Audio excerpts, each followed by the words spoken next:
This is BUSM1140, Cultivating the Entrepreneurial Mindset. Hi, I'm Marie Jenkins, and in this presentation I'll be discussing with you what it is and the skill set needed to be an entrepreneur, what my previous view of my skill sets were, my current position and areas for development in my entrepreneurial journey.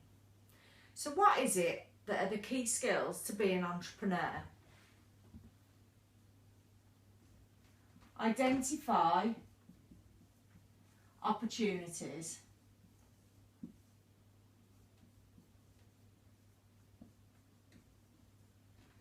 To be an entrepreneur, you need to be able to identify opportunities. That's either at a macro level, so looking out to market and identifying gaps in the market, or on a macro level, looking at nearer to home or within your particular job role.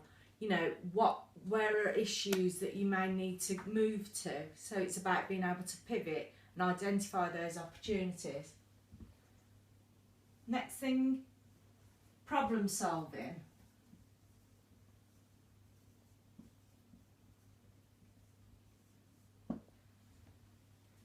I don't like necessarily the word problem solving. For me, it's more about being able to overcome opportunities. But problem solving is a key skill for an entrepreneur. So if their business is in trouble, they need to be able to move swiftly, consistently and resolve those problems, and being creative as well within that problem solving arena. That leads me on to nicely flexibility and adaptability.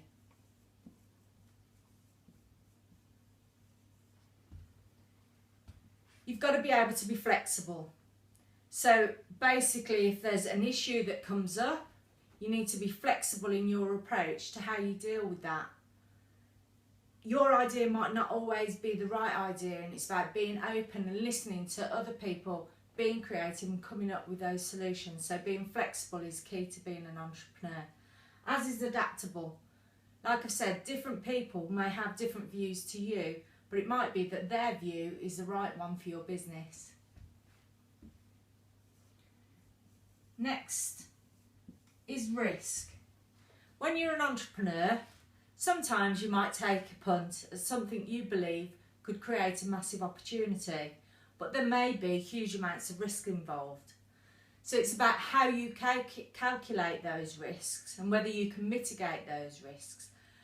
But being an entrepreneur, it's all about risk taking, taking a gamble at what you think might be the next big thing. And the final key skill I see is resilience. And the final one, the key skill, is resilience.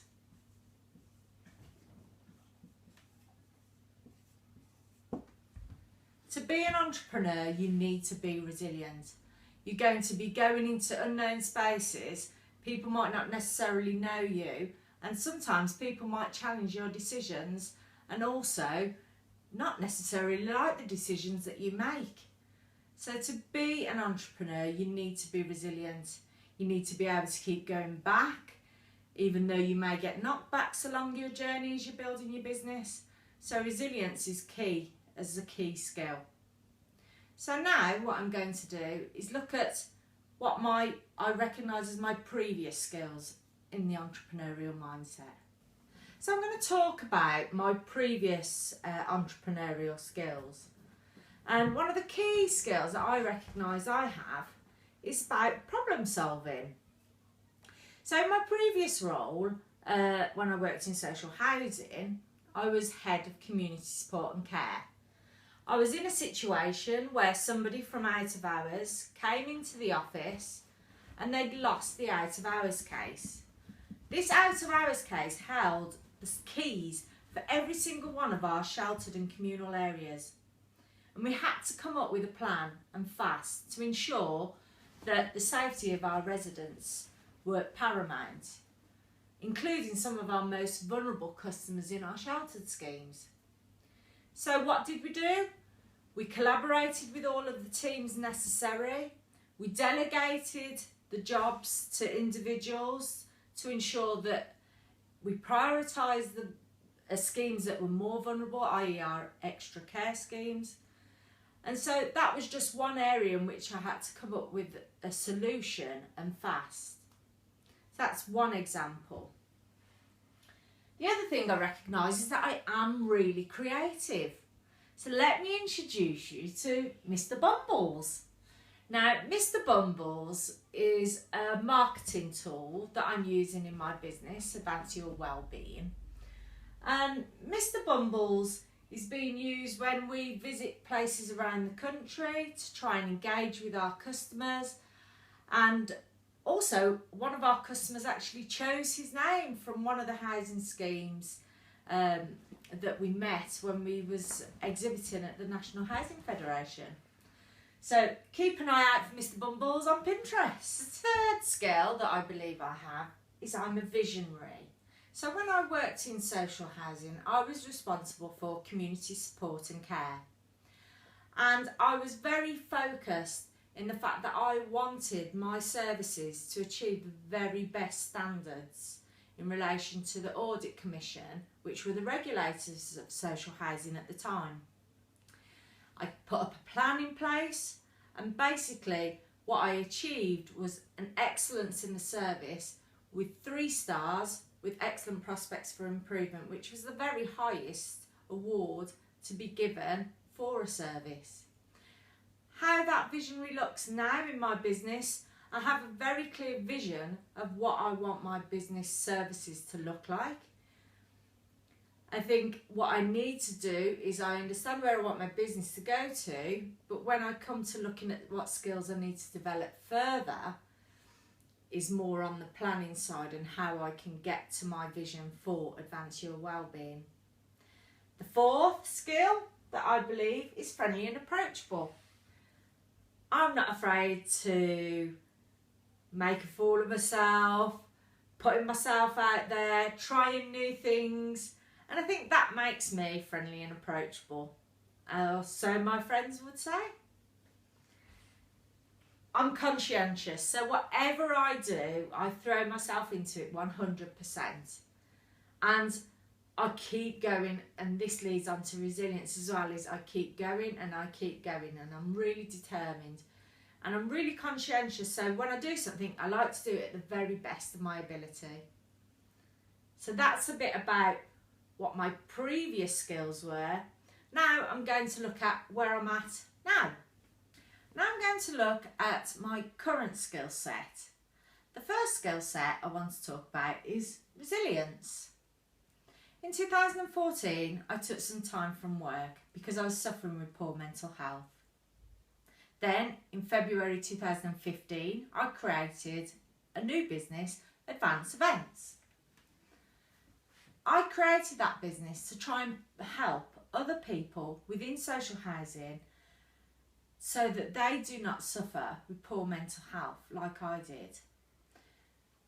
So my aims of the business were very similar to what it is today for Advance Your Wellbeing.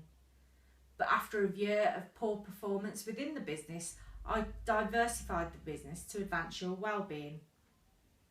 I believe that demonstrates real strong resilience.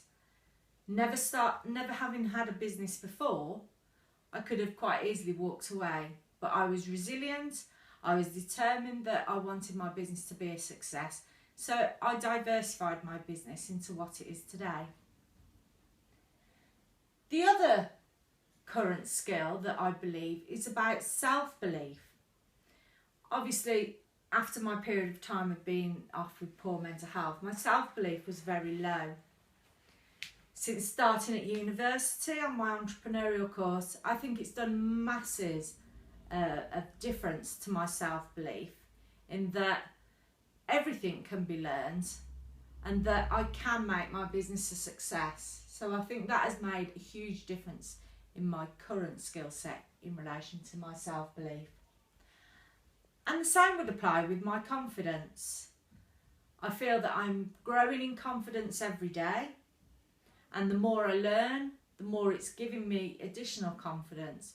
And I think that is something that will continue to grow as my business grows. Listening.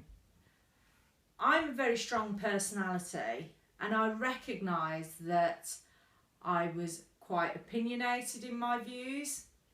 And so when you're an entrepreneur and a business owner, you need to be more open to other people's opinions. So listening skill is something that for me has been a massive personal development area, is to make sure that I take time to listen, take other people's opinions, and looking at the value of those different people's opinions and being more open to business solutions. So I think listening is a massive skill, and again it takes practice, and I'll continue to build on my listening skills. That links in nicely with my communication skills. So I think, as I mentioned before, I'm a friendly and approachable person, but half of the benefit of communication skills is about linking in with your ability to listen more. Again, that is something that I'm working on. And also with my business and my customers, it's about understanding what my communication tools are and being consistent with those communication tools. So that's a bit about what my current position is. Now I'm going to look at the areas of personal development for the future of my business. Now I'm going to look at the areas for development in my entrepreneurial journey. First of all, I want to look at strategic planning. I've created my business plan. I've got all of my ideas together, but I need to have a plan for success. So that is an area that I need to develop more to ensure that I remain focused in my pursuit of achieving a successful business. And I mention focused because I recognise I can quite easily get distracted with new ideas or things that I get distracted by easily. So I need to make sure that I continue to remain focused on tasks at hand, working from a plan. I've already mentioned in my previous section of this video about my current skill set and about how I listen. So again, that is something that I want to develop more, is listening and also responding appropriately. That links in nicely with emotional intelligence. So over the past year, I've done a lot of reading and a lot of personal development and understanding around what is emotional intelligence. I recognise that I'm a person that is very driven by emotion and has been in the past. That's okay in your personal life, however this can hinder your success in your business life. So I've done a lot of reflecting and a lot of learning around emotional intelligence and making sure that through business, recognising that it isn't about emotion, it's about adding value, and they don't necessarily have to like you and you don't necessarily have to like them, but it makes for a more positive business relationship if you go in with an open mindset with no assumptions and prejudgments, and that's about looking at emotional intelligence. So that's something I'm looking to develop further. I've added in consistency there because what I recognise is that I'll do something over here in relation to identifying new customers, and then I'll leave a long gap. So I need to make sure that my communication is consistent and in a timely manner so that I can build those relationships, and I recognise that's an area for development. I've also put on there about being more assertive. Now, I believe when I want to be, I can be assertive, but I do get concerns around whether I'm being passive aggressive or coming across aggressive. So it's about having the ability and the skill set to say no and also being assertive and saying yes, but in a way that's a win-win for both parties involved. So those are the areas for my future development for myself and for my business. To end this video presentation, I just wanted to add in this quote by Winston Churchill. It says, "A pessimist sees the difficulty in every opportunity, whereas an optimist sees the opportunity in every difficulty." And I think that's a really powerful quote, and one that I remind myself of on my business journey. So that's Marie Jenkins from Advance Your Wellbeing. Thank you for watching, and goodbye.